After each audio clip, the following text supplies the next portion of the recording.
Избрани се 25 студенти кои во наредната студиска година ќе добиваат месечна стипендија од по 2500 денари, што како поддршка во нивното образование ја доделува општина Кочани.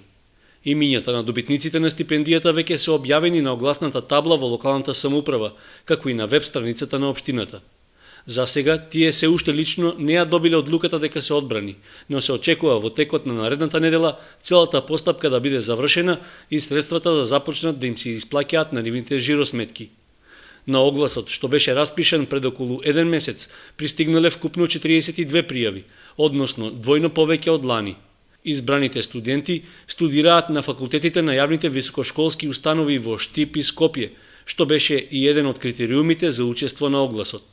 Најголем дел од нив се на медицинските науки, како и на архитектура, градежништво, правни науки, економија и други академски струки.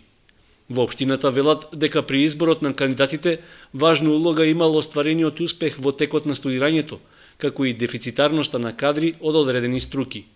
Исто така предвид биле земени и материјалните можности на студентот и на неговото семејство. Еден од приоритетите бил и дали се работи за деца на самохрани родители или пак тие воопшто немале семејство. Сите добитници на стипендија задолжително треба да се жители на општината и да не повторувале година во текот на студирањето. Исто така, услов беше тие да не се корисници на стипендија, кредит или друг вид парична помош од други институции или компании. Општина Кочани 5-та година поред распишува огласи за доделување стипендии, при што парична помош, освен на студенти, досега им беше доделувана и на средношколци. Годинава одлуката на комисијата беше поддршката да им се даде само на лицата кои учат на високошколските установи.